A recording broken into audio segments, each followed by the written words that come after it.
Hey, this is Alpha Lance with the Leaderboard, and we're about to show you as many of the hidden Easter eggs in Rainbow Six Siege as we can find. Don't forget to hit the bell icon below to become part of the notification squad.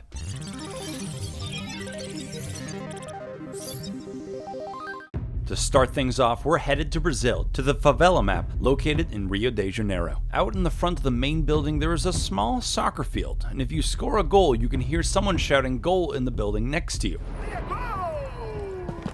I like to achieve this pretty much by playing Rocket League with the drones. It's super satisfying. From Brazil, we arrive next in Hamburg, Germany, in the map named Canal. On the back of one of the cargo ships there are these shipping crates, and if you fire one of Ash's breaching rounds at the rear container, you will hear one of two messages.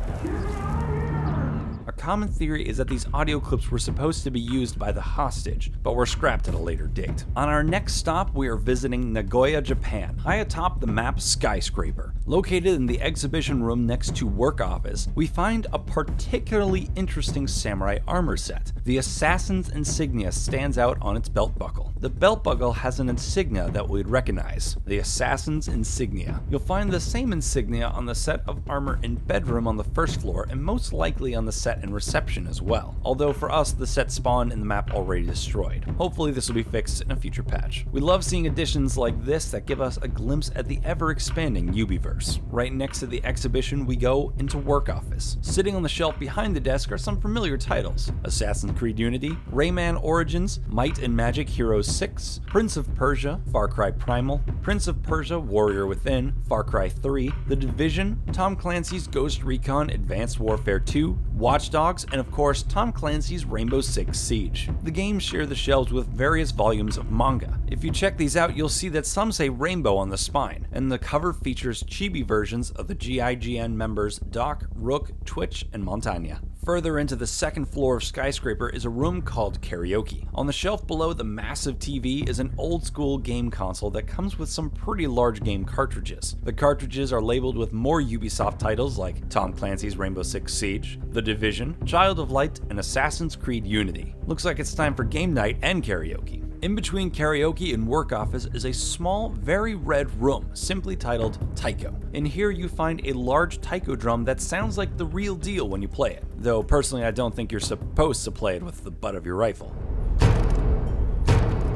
Next, let's head off to Los Angeles, California for our next location, Bank. Out front we find newspaper articles in a billboard style case. Most pages look like random newspapers, but if you get closer you'll see other pages showcasing Rainbow Six Siege. One even shows a still image from the original E3 trailer. Upstairs in front desk there are numerous diplomas on the wall. Every one of them comes from Bartlett University. Some have different signatures on them. These can be found in the admin room on the first floor, in the infirmary on Yacht, and possibly other places. Our next map isn't too far from Bank. Also in Los Angeles, California, we have House, the first map showcased in Siege way back in the E3 trailer. This is definitely one of the weirder Easter eggs. As we go into Kid's bedroom, we see one of an odd octopi sitting atop a pirate ship. When the octopus is shot or hit, it will suddenly double in size. This may have been a bug from the game's original release, but we are so glad it's still around. Now, if only Ubisoft would finally give us a charm of that octopus. Also in Kid's bedroom are some wooden toys, and if you look closely, you'll see they are actually the first floor of Hereford base. There are 3 of these toys in the room. In the basement, we have the training center, and located here are a few posters that say "Sculpt Your Body,"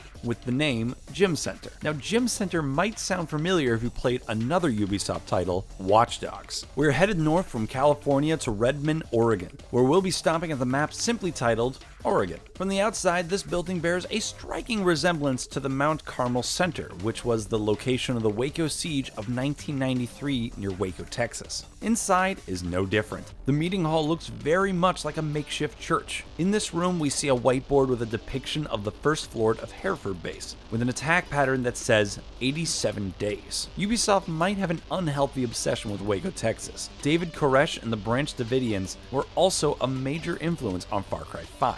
Back across the Atlantic, we arrive in the German town of Hanover. On the map Clubhouse, there are some more hints of the Ubiverse. In the rooms labeled Church, Memorial Room, and Stock Room, there are traces of the biker gang that stays here. On a couple of jackets, you'll see a patch that says Watchdogs. At Heathrow Airport, West London in the United Kingdom, the map Presidential Plane has players vying for control of a larger-than-life Boeing 747. In reality, the plane is about half the size of the one featured in Rainbow Six Siege. The floor plan of this map also shares a similar layout with Air Force One. Outside the plane are various bedlift trucks emblazoned with the Miller's Rail logo, a bar from the game Watch Dogs. From London, we are taking a vacation in Courchevel, France, where the map Chalet features some interesting objects. First up, we have the wine cellar in the basement. Here we see multiple barrels of wine with a logo of Rainbow Six burned onto the front. Under the logo is the year 2015, when Rainbow Six Siege was first released. Also found in the wine cellar is a painting that appears to show a favela in Brazil, which was the third season of the first year of DLC and Operation Skull Rain. Since Chalet was part of the game at launch, this is a nice Easter egg that hints at what the developers were up to even before the rest of the game released. While searching Chalet for other Easter eggs, we encountered several mounted heads with other interesting names. First is the head of a bear in the master bedroom just above the fireplace. The small plaque below the head reads Philibert. We see more of these in bar with another Philibert above the jukebox, and two more above the north-facing door. There is a mounted wolf head named Wolf Eric and a boar head named Hogabor. While we weren't able to find any definite proof of why these creatures were given their names, they definitely sound like some kind of inside joke. From France, we head back to the US, and we find ourselves at the infamous Bartlett University in Cambridge, Massachusetts. Located around the map are multiple paintings of other maps currently found in the game. We found photos and paintings of Chalet, Border, Consulate, and even the front door of Bartlett University itself. Talk about being full of yourself, am I right? Now we're off to an undisclosed location in the Middle East. The map named Border holds a secret accessible only to those skilled enough with a drone to do some parkour. In the room main lobby, getting your drone up to the ventilation shaft, as shown in the clip, will give you a pretty good view of three distinct silhouettes that appear to be ash, thermite, and smoke. Leaving the Middle East, we head to Kowloon, China. The map called Theme Park gives us some arcade machines in the arcade entrance. The first one ties into the Ubiverse with a Far Cry 3 Blood Dragon cabinet. Our next stop in Seoul, South Korea, the map Tower is chocked full of Easter eggs. First up, we have the kitchen. Located on one of the counters is a cake that bears the Ubisoft logo and two candles that signify the 20th anniversary of Ubisoft Montreal. If you destroy the cake, which, I mean, why would you, but if you do, you'll find that only the pan is left behind, and the barcode shows 1997 to 2017, the 20 years of Ubisoft Montreal. The next Easter egg in Tower consists of two parts. First, there are 5 chibi statues of the operators: Ash, IQ, Montagna, Tachanka, and Smoke. Ash can be found on the north side of the CEO's office. If you shoot the black bottle labeled Vertex, it will reveal a small Ash chibi hiding within. Close to the CEO office in the supply room, up on a top shelf, you will find the Montagna chibi. In the gift shop, hidden behind a cabinet door, is the IQ chibi. Found under the desk at Info Booth is the chibi of the Lord Tachanka himself.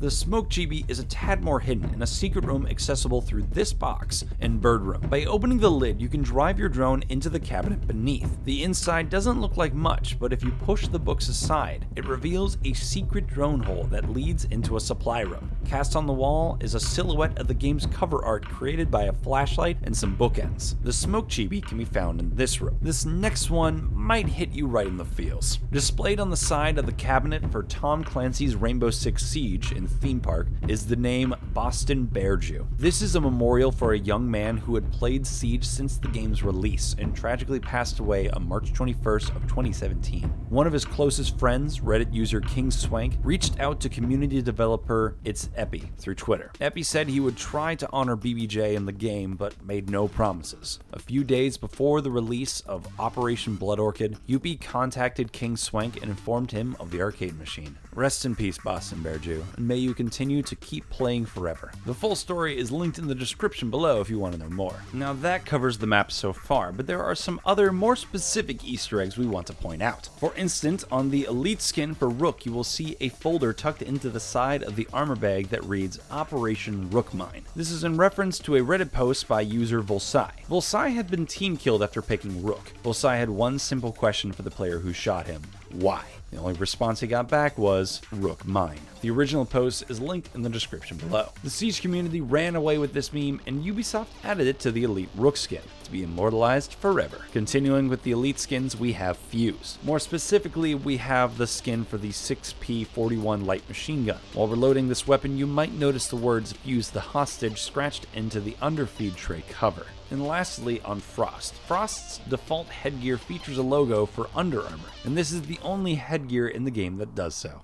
And that's a wrap. Did we miss any Easter eggs that you know? Which were your favorites? Let us know in the comments below. Once again, I'm your host, Alpha Lance, and thanks for watching. Be sure to subscribe to the Leaderboard, your home for video game facts. And don't forget to hit the bell icon to become part of the notification squad.